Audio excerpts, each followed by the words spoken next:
तो जय हिंद बच्चों। देखिए आज के इस वीडियो में हम लोग बात करने वाले हैं क्लास 12 इंग्लिश ग्रामर के 10 मोस्ट इम्पॉर्टेंट सिंटैक्स के ऊपर, ठीक। और इस वीडियो में हमने 10 सबसे ज़्यादा महत्वपूर्ण सिंटैक्स के प्रश्नों को लिया है, ठीक है। और ये बोर्ड एग्ज़ाम में आने के 101% का चांस है, ठीक है ना। ये ऐसे सिंटैक्स के प्रश्न हैं बच्चों जो कि हर साल किसी न किसी सेट में देखने को मिल जाता है, ठीक। तो आप अगर ये 10 सिंटैक्स को पढ़ लेते हैं तो इसके हेल्प से आप और भी सिंटैक्स के प्रश्नों को कर पाएंगे, ठीक है। मैं यहाँ पर सिंटैक्स कर रहा हूँ, तो अगर आपको नहीं पता कि सिंटैक्स क्या होता है तो सिंटैक्स का मतलब ये होता है कि एक ऐसा सेंटेंस जिसमें कुछ गलती हो उसको सुधार करके लिखना। यानी कि आपके पास एक वाक्य लिखा होगा, एक सेंटेंस लिखा होगा और उसमें कुछ गलती होगी। कुछ गलती का मतलब ये हुआ कि आप ये जानते हैं कि अगर सिंगुलर सब्जेक्ट है तो सिंगुलर सब्जेक्ट के साथ सिंगुलर वर्ब आना चाहिए, लेकिन प्लूरल वर्ब दे दिया है तो ये गलती हो गई, उसको सही करके आप लोग को लिख देना है, ठीक है बच्चों। एक चीज़ और ध्यान रखिएगा कि पेपर में ऑप्शन में प्रश्न आते हैं आपके, तो वहाँ पे आपको ऑप्शन टिक करना पड़ेगा, है ना। थोड़ा सा हिंट अगर आप ले लेते हैं तो आप इस सिंटैक्स के प्रश्नों को आप कर पाएंगे बच्चों, ठीक है। तो चलिए हम लोग स्टार्ट करते हैं कि हमारे पास जो सवाल है वो क्या है। पहला जो है हमारे पास वो ये है कि police suspects a local gang, यानी कि पुलिस को एक लोकल गैंग, है ना, लोकल गैंग जो गिरोह है, लोकल जो गिरोह है उस पर शक है। सस्पेक्ट का मतलब क्या होता है? शक है। तो गलती क्या है बच्चों? गलती इसमें यह है कि जैसे पुलिस क्या होता है, पुलिस अपने आप में एक प्लूरल फॉर्म होता है। तो अगर ये प्लूरल सब्जेक्ट है तो इसके साथ प्लूरल क्या आना चाहिए? वर्ब आना चाहिए। लेकिन सस्पेक्ट्स मतलब एस जुड़ा है, एस या ईएस जोड़ने से चीज़ें सिंगुलर हो जाती हैं। तो हम क्या करेंगे, गलती सिर्फ यहीं पर है सस्पेक्ट्स, यानी कि एस गलत है, पुलिस सस्पेक्ट और लोकल गैंग होना चाहिए। तो आप लिख लीजिए, इसको करेक्ट हो जाएगा। करेक्ट आपका हो जाएगा पुलिस सस्पेक्ट ए लोकल गैंग, ठीक है बच्चों। पुलिस सस्पेक्ट ए लोकल गैंग। गलती कहाँ पे थी? गलती सिर्फ एस के वहाँ था, ठीक है ना, एस नहीं होना चाहिए, ठीक। There are many types of deers, there are many types of deers. इसमें गलती क्या है बच्चों? देखिए इसमें भी वही काम है, सिंगुलर प्लूरल वाली गलती। डियर्स जो होता है ना, डियर्स कुछ नहीं होता है, डियर होता है। डियर मतलब क्या होता है? हिरन होता है।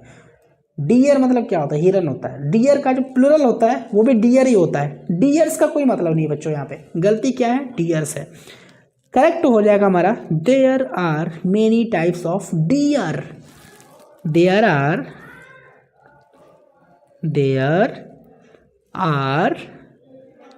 Many types of deer. There are many type of deer. ये गलती था डियर्स, सिंगुलर प्लूरल में भी गलत हो सकता है बच्चों, ठीक है ना। तो आप इसको ध्यान रखिएगा। उसके बाद मैं आगे बढ़ूं तो यहाँ पर लिखा है कि I am ill for 2 days। I am ill for 2 days। तो बच्चों I am ill for 2 days नहीं होता है। देखिए जब भी फॉर का यूज़ होता है ना तो कहीं ना कहीं हैज़ बीन, हैव बीन या फिर हैड बीन का यूज़ होता है उसमें। यानी कि I am ill for 2 days नहीं होगा, यहाँ पे होगा I have been ill for 2 days। क्या हो जाएगा बच्चों? I am ill for 2 days नहीं होगा, एम यहाँ पे गलत है। एम के स्थान पे जो हेल्पिंग वर्ब का इस्तेमाल होगा वो हैव बिन का होगा। I have been ill for 2 days। मुझे उम्मीद है बच्चों कि आपको चीज़ें समझ में आ रही होंगी। अब अगर हम आगे बढ़ें और देखें कि यहाँ पर लिखा है कि when Hari came then his brother was not there. एक चीज़ हमेशा ध्यान रखना, कॉमा के बाद कभी भी देन नहीं आता है, कॉमा के बाद कभी भी देन नहीं आता है। तो अगर कहीं पर आपको दिख रहा है कि कॉमा भी है देन भी है तो आप देन को हटा देंगे, या तो देन होना चाहिए या कॉमा होना चाहिए, ठीक है। When Hari came comma then his brother was not there, गलती क्या है, गलती है देन, यानी कि देन नहीं होना चाहिए। करेक्ट क्या हो जाएगा, करेक्ट होगा व्हेन हरी केम, जब हरी आया, comma his brother was not there. When Hari came his brother was not there. तो ये गलती है बच्चों, इसको आप करेक्ट कर लेंगे। पांचवा है हमारे पास, sheeps and goats are grazing in the field. वही गलती, शिप्स नहीं होता है बच्चों, सिर्फ शिप होता है। शिप का सिंगुलर भी शिप, प्लूरल भी शिप, और जब हम शिप की बात करते हैं ना तो अपने आप में प्लूरल ही होता है, शिप्स कुछ नहीं होता है। तो आप करेक्ट क्या करेंगे, ship and goats are grazing in the field. Correct क्या हो जाएगा बच्चों, sheep and goats are grazing in the field, यानी कि शीप और जो गोट्स हैं वो फील्ड में ग्रेजिंग कर रहे हैं, चर रहे हैं। अगला देखिए, he is most perfect gentleman. अच्छा एक चीज़ और ध्यान रखिएगा, परफेक्ट जो होता है ना ये अपने आप में सुपरलेटिव होता है, मतलब कि परफेक्ट के साथ मोस्ट अगर हम लगा देते हैं तो मतलब ऐसा नहीं कि सुपरलेटिव से भी सुपरलेटिव हो जाएगा। कहने का क्या अर्थ हुआ, कहने का ये अर्थ हुआ कि परफेक्ट के पहले कभी भी मोस्ट नहीं आता है, परफेक्ट के पहले कभी भी मोस्ट नहीं आता है, यानी कि करेक्ट क्या हो जाएगा, he is perfect gentle man. He is perfect gentleman, he is perfect gentleman. याद रखिएगा परफेक्ट के पहले मोस्ट नहीं आता है। बच्चों आप समझ पा रहे होंगे ना कि सिंटेक्स में क्या होता है, सिंटेक्स में यही होता है कि एक वाक्य दे देगा, थोड़ी सी गलती, देखिए पढ़ने में लगेगा कि भैया गलती तो इसमें कुछ नहीं है, लेकिन उसमें बहुत बारीकी गलतियां दी गई होती हैं। मुझे उम्मीद है बच्चों की चीज़ें आपको समझ में आ रही हैं। मैं रिक्वेस्ट करना चाहूँगा कि वीडियो को प्लीज़ लाइक कर दीजिए और चैनल को सब्सक्राइब भी कर लीजिएगा, ताकि मैं इसी से रिलेटेड वीडियोज़, इसी से रिलेटेड का मतलब क्या हुआ, बोर्ड एग्ज़ाम से रिलेटेड वीडियोज़ में बनाता रहता हूँ। ठीक है, तो आगे हम बढ़ें तो देखिए, when Hari came then his brother was not there.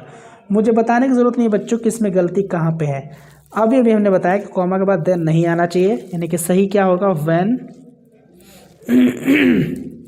Hari came, comma के बाद देन है तो देन नहीं रहेगा, बस कॉमा लगाइए, his brother was not there. आठवां देखिए, he goes to the temple at 7 o'clock। He goes to the temple at 7 o'clock। बच्चों इसमें क्या गलती है, टू के बाद द नहीं लगता है, टू के बाद द नहीं लगता। मैं स्कूल जा रहा हूँ, I am going to school, पर्याप्त है। I am going to the school, the नहीं लगेगा, गलत हो जाएगा। मैं मार्केट जाता हूँ, आई गो टू मार्केट, ये सही है। आई गो टू द मार्केट, ये गलत है। तो क्या सीखा आपने, टू के बाद द नहीं आएगा, तो आप करेक्ट क्या हो जाएगा आपका, he goes to temple at 7 o'clock। ठीक है बच्चों, he goes to temple at 7 o'clock। तो मुझे उम्मीद है कि चीज़ें आपको समझ में आ रही होंगी। अब अगर हम आगे बढ़े बच्चों तो हमारे पास 9वां नंबर का जो सेंटेंस है वो है, he died from fever. He died from fever नहीं होता, ही डाइड ऑफ होता है, ही डाइड ऑफ होता है, याद रखिएगा। तो ही डाइड ऑफ फीवर। देखिए पढ़ने में बिल्कुल लग रहा है कि एकदम करेक्ट है, पढ़ने में ये जो सिंटैक्स है बिल्कुल लग रहा है कि करेक्ट है, लेकिन फीवर के पहले फ्रॉम नहीं होता है, ऑफ होता है। ठीक है ना बच्चों। अब हम अगले नंबर पे बढ़ते हैं, 10 नंबर का जो हमारा सिंटैक्स है, the picture was hanged on the wall. ये जो हैंग है ना, हैंग का मतलब होता है लटकाना, ठीक है ना, किसी चीज़ को लटकाना। तो पिक्चर को क्या किया गया है, दीवार पर लटकाया गया है। तो जो हैंग्ड है यहाँ पर, चूंकि एक्चुअल में ये पैसिव वॉइस है तो इसलिए थर्ड वर्ब का यूज़ हुआ है, वर्ब के थर्ड फॉर्म का यूज़ हुआ है यहाँ पे। तो जो हैंग होता है लटकाना, उसका थर्ड फॉर्म हैंग नहीं होता है, उसका थर्ड फॉर्म हंग होता है। हैंग, हंग, हंग होता है, ठीक है। तो यहाँ पर करेक्ट क्या हो जाएगा, the picture was hung, HUNG, hung on the wall. The picture was hung on the wall. तो मुझे उम्मीद है बच्चों कि आपको सिंटैक्स समझ में आया होगा और आपने सीखा भी होगा। क्या सीखा? सबसे पहले तो आपने ये सीखा कि जो डियर होता है ना, वो डियर्स कुछ नहीं होता है। डियर का प्लूरल डियर, शिप्स का प्लूरल शिप, का प्लूरल शिप, ठीक है। सिंगुलर प्लूरल से भी गलतियां हो जाती हैं कभी कभी टेंस से चीज़ें गलती कर देता है, उसमें कभी कभी प्रीपोजिशन से गलतियां दे दी जाती हैं, ठीक है। उसके बाद आपको ये भी हमने बताया कि टू के बाद द नहीं आता है, ठीक है। उसी प्रकार से इसमें गलती था, हैंग्ड लिख दिया था, जबकि हैंग मतलब होता है लटकाना, उसका थर्ड फॉर्म हंग होता है, HUNG, हंग होता है, ठीक। और मुझे उम्मीद है बच्चों की चीज़ें समझ में आई होंगी आपको। अगर वीडियो पसंद आया तो वीडियो को प्लीज़ लाइक कर दीजिए और चैनल को सब्सक्राइब भी कर दीजिएगा, ठीक है ना। तो आप अपना बहुत ज़्यादा ध्यान रखिए बच्चों। जय हिंद, वंदे मातरम।